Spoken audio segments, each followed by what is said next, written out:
Kazakhstan is an important country, believe it or not.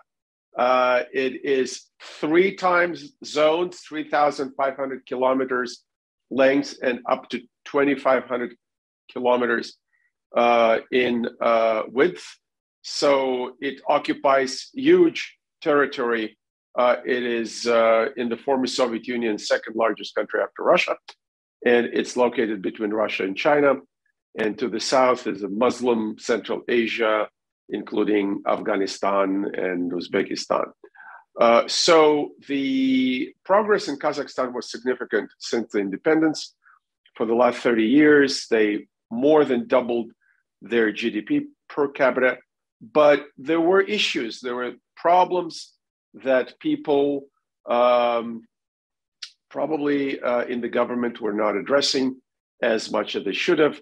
And that is this stratification and polarization in terms of incomes. On the one hand, they had some very rich people. On the other hand, they had masses of people with minimal income of $100 a month.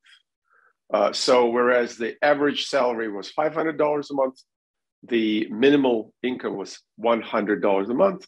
And when the prices of liquefied petroleum gas that is used in transportation, mostly in some cases in heating, it gets really cold in the middle of the winter, people came out in the streets. And initially these protests were peaceful.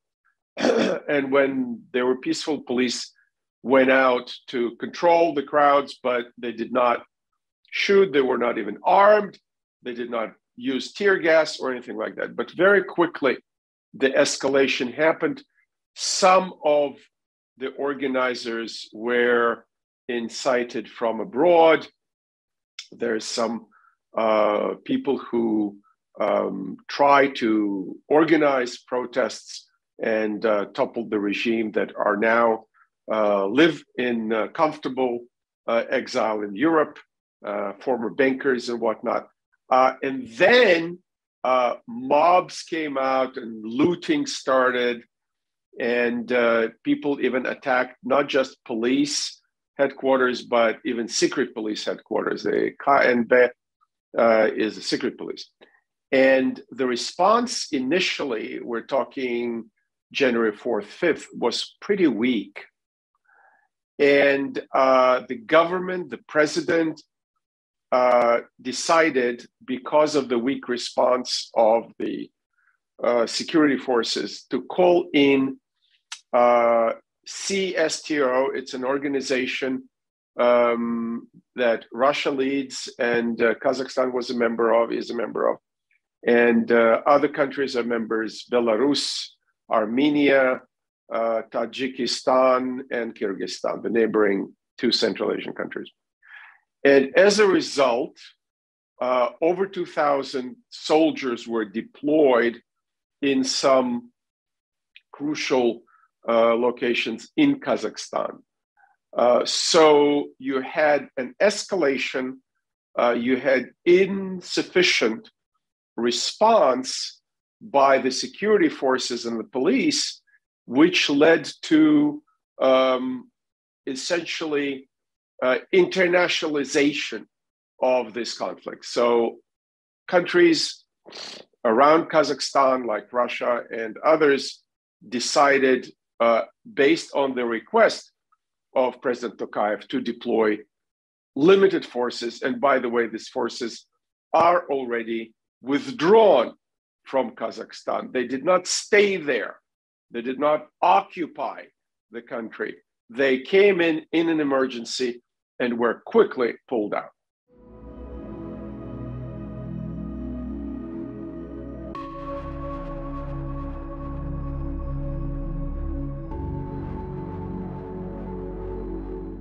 Your question about the elites is very relevant, and it's a good question.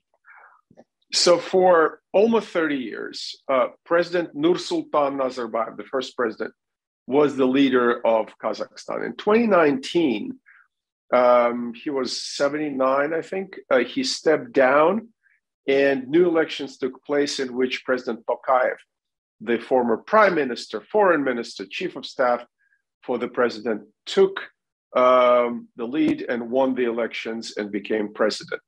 And for a period of time, President Nazarbayev, with the title of the first president, was a co-lead, if you wish. He did not intervene in day-to-day administration, but he was the head of the Security Council, the head of a political party, the ruling party, etc. So a lot of people in these protests were still blaming President Nazarbayev for the economic problems and whatnot. During the protests, President Tokayev assumed the leadership of the Security Council. And you mentioned the chief of the security service, Karim Masimov. He was arrested, and now there's an investigation. I believe he is accused of treason, but it's not in court yet. So there was a question mark, as we saw later, as people were laid off or fired. There was a question mark in the top echelons about the handling of these events, of the unrest. I believe the defense minister was let go, a couple of deputies to Karim Masimov and the security services were let go, but also at least 1/3 of the cabinet was not retained. Some people were retained, other people were not retained. But relative to other countries that I visited in Central Asia, Kazakhstan has a technocratic elite, pretty competent. There are issues, there are corruption, there are bureaucracy. Nobody's perfect. We in the United States are struggling with a lot of challenges here as well, and other countries do so on a day-to-day basis. But I think that the general direction of Kazakhstan's modernization, economic development, being a magnet for foreign investment in natural resources, but not only in natural resources, in services and financial services. In the middle of COVID, an electronic banking system or electronic online bank called Kaspi had an IPO that was above $5 billion in Kazakhstan and London. So the country is modernizing. There are issues with income distribution, clearly. The issues with popularity of this or another leader or politician or technocrat, clearly.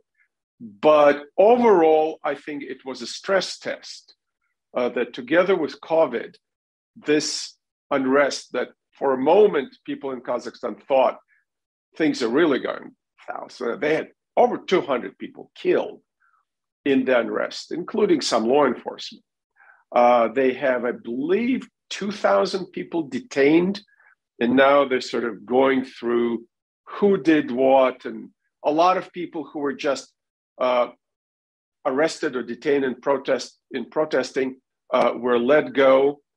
So a small number, relatively, is now in detention, and they will be put on trial. And they are looking very carefully, who did what, and when, and how. And that is actually, if you compare it with European countries, Latin American countries, Asian countries, this is what governments do. Governments are there to maintain order.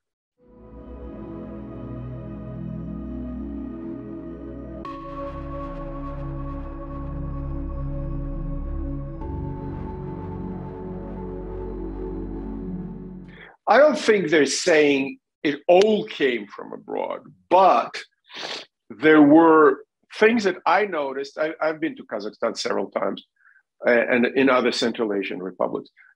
For example, the mobs in Almaty had prayer services outside, very unlike Kazakhstan. There are mosques and people go to mosques.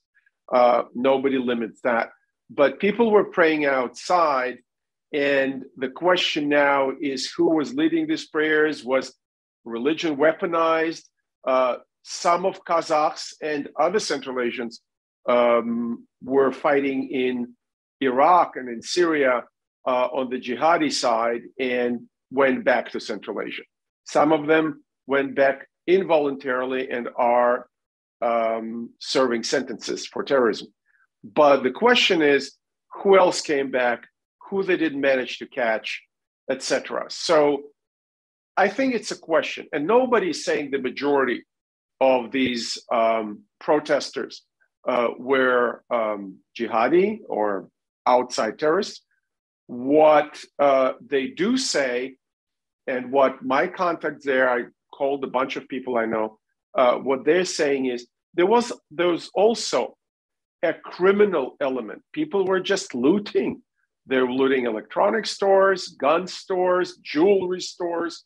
I have a colleague that just ran away from the mob. She said, I never ran so fast in my life in Almaty, in the largest city, when he was at the wrong place at the wrong time.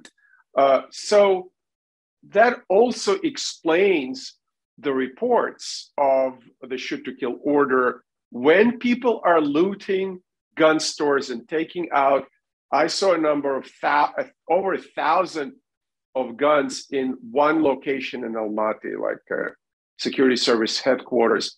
The law enforcement needed to neutralize that threat.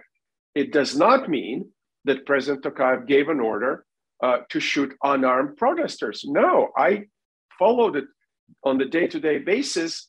And when it started, Tokayev said, we will listen to the protest. He stopped that increase of the liquefied petroleum gas price. He froze prices on a number of other products. And that is interesting because to me, I'm a free market person.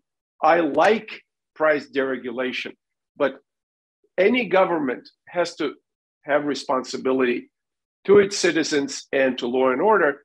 If it's a trigger, if they didn't explain, if they couldn't handle, if it came as a surprise and they couldn't handle the explosion that this price increase triggered, then it was done wrong, right? You have to explain that you cancel a subsidy and maybe compensate the poorest part of the population. Look, if you have $3 a day to live on and have a family, this is very rough. There's no question about it. And I believe that they needed to do a better job before that price increase went in, better job in terms of explaining why they're doing it. And also in terms of law enforcement, there are numbers of 100,000 police in Kazakhstan. Yeah, it's 100,000 police in a country that is 3 time zones, the size of Western Europe. So how many police we have in Western Europe?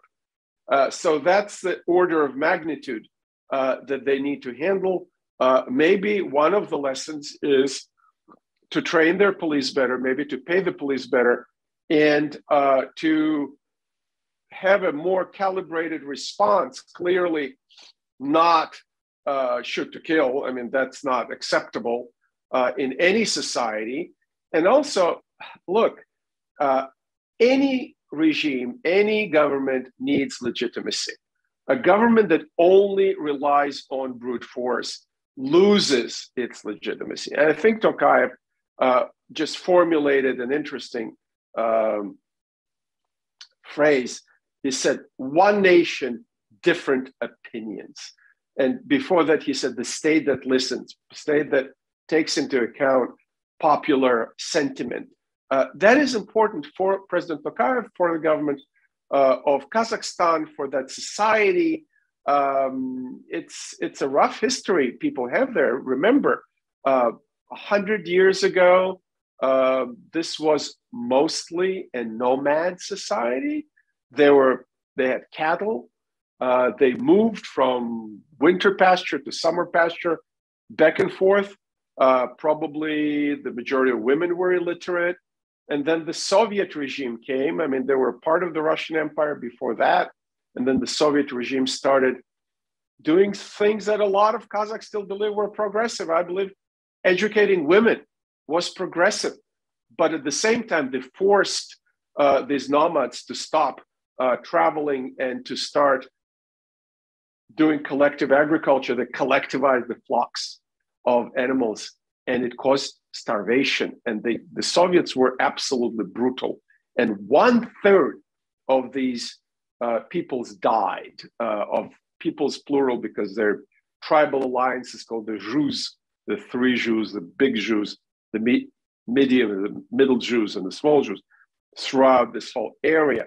And people went through a lot of brutalization by the Soviet regime.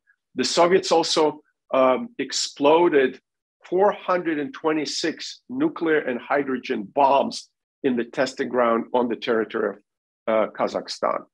That is about 2,000 Hiroshima equivalents, Hiroshima bomb equivalents. 426 nuclear bombs. So you can say the country was nuked, right? Hundreds of thousands of people got cancer and radiation sickness and whatnot.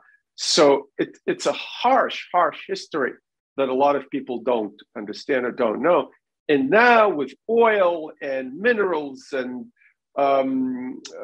wheat, big producer of wheat, the country actually made a lot of economic progress. And the challenge for President Tokayev and his government, and for that society as a whole, is how to manage this modernization and path forward. We saw similar protests and challenges in other Asian countries that were modernizing a while back.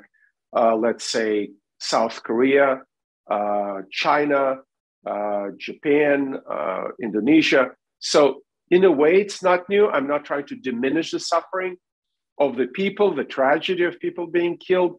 I think the Kazakhstanis I know and talk to, they're shocked. They didn't expect this. They didn't see this coming. And this is policy-wise now, getting corruption under control, getting bureaucracy more responsive, getting the state that people feel is responsive, more responsive. That's a big challenge for them.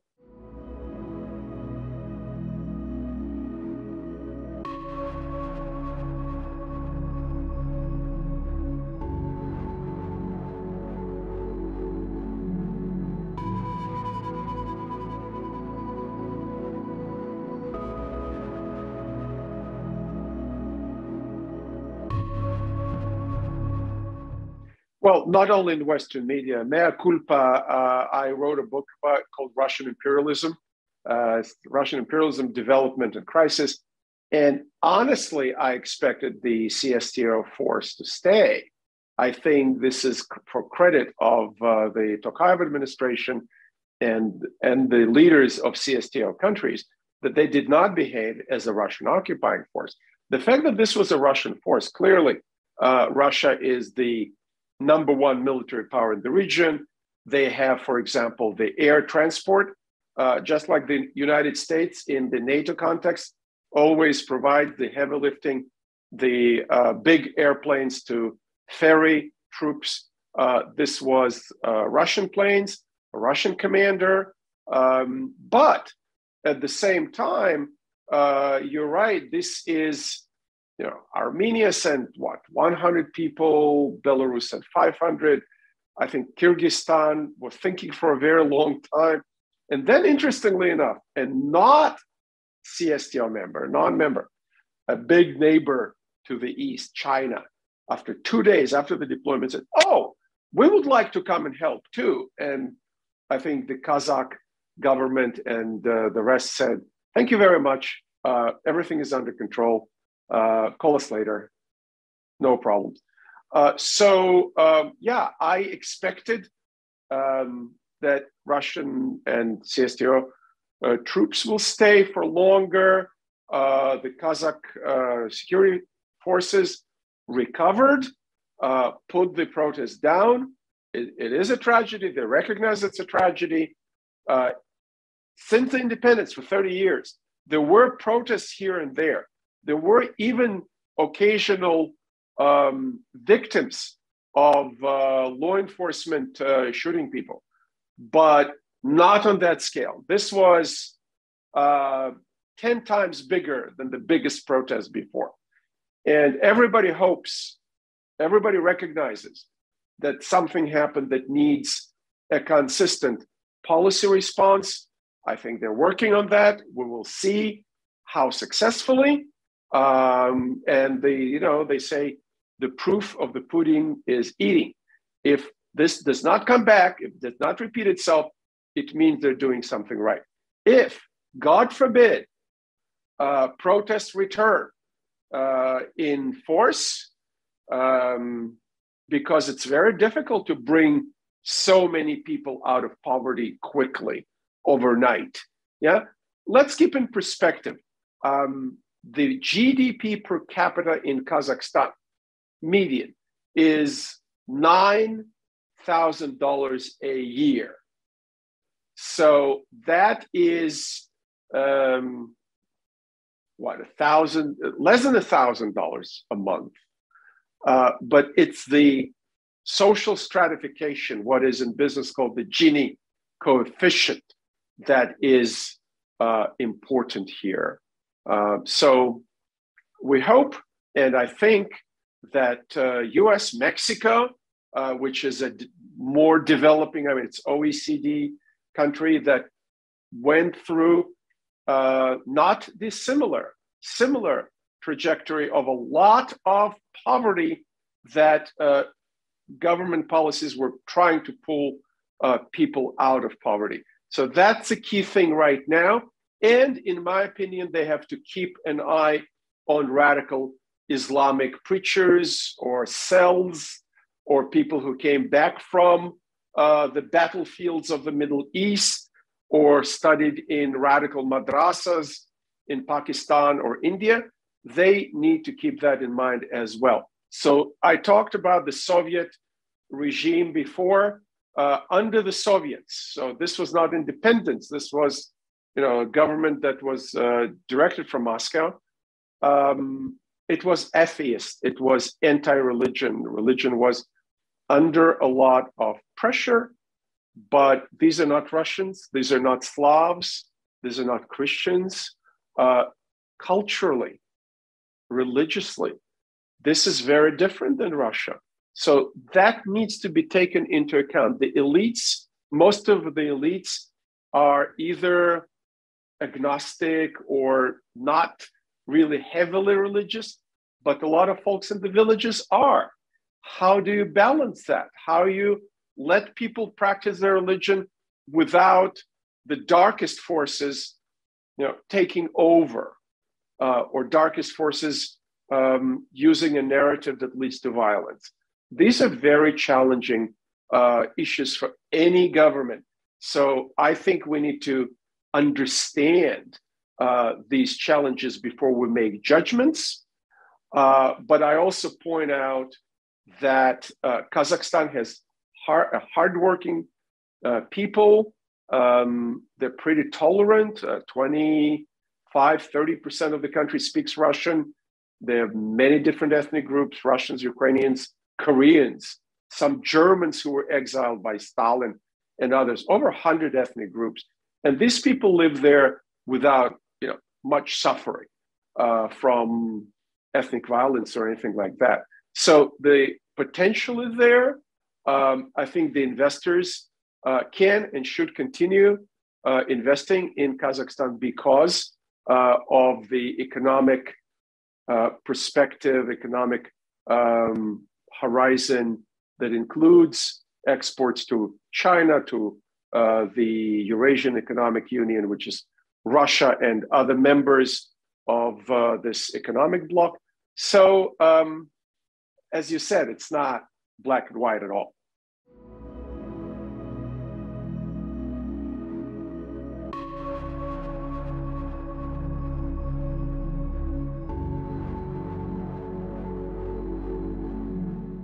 Kazakhstan was paying a lot of attention to the classic sort of liberal economic advice coming from Organization of Cooperation and Development, OECD, the World Bank, Asian Development Bank, etc.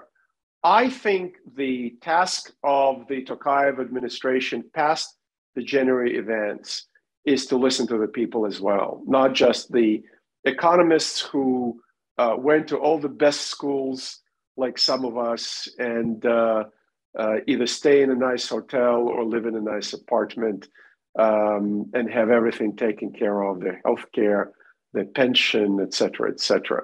So I think they will be looking at investment, of course, keeping investment coming, but also addressing some of the excesses in terms of, for example, President Tokayev talked about fighting corruption in the customs, because when they bring trucks with goods from China, there were issues with the customs.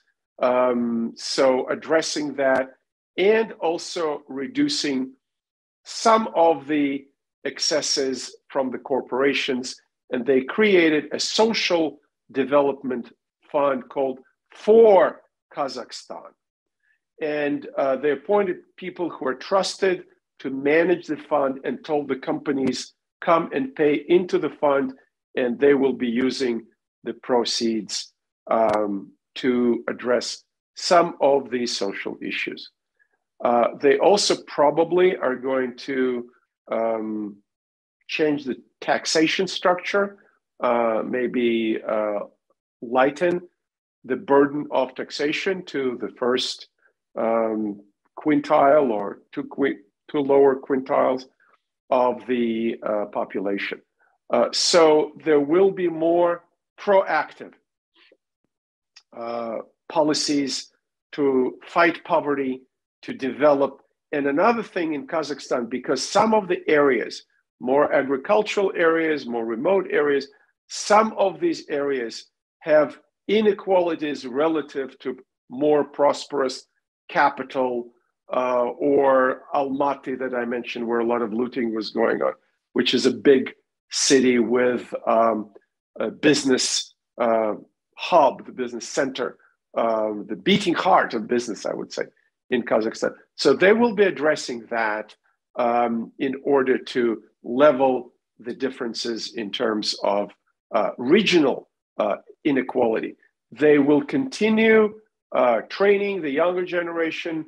I always believe that improving education is very important, improving it in technical disciplines, but also in general modern economic disciplines. Our economy is developing so fast in terms of computers, in terms of information technology, AI. I do a lot of work in the renewable energy sphere. So these are new technologies that a lot of Kazakh expertise needs to be developed in. And I believe that this government needs to address it sooner rather than later.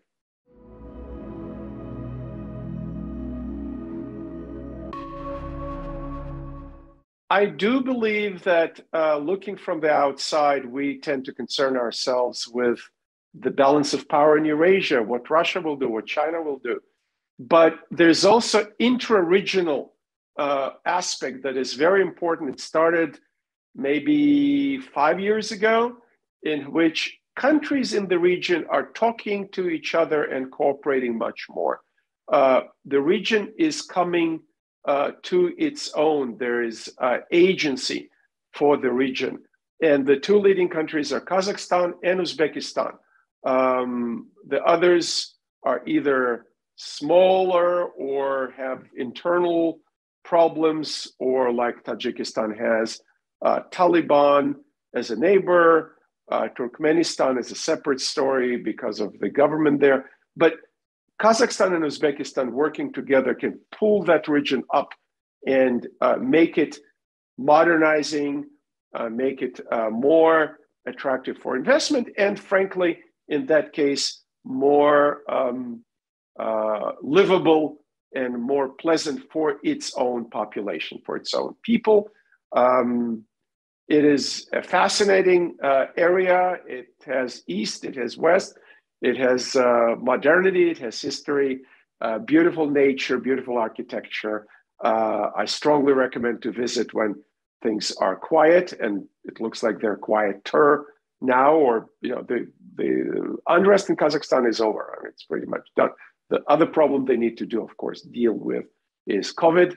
But once all that goes away, it's a wonderful area to visit.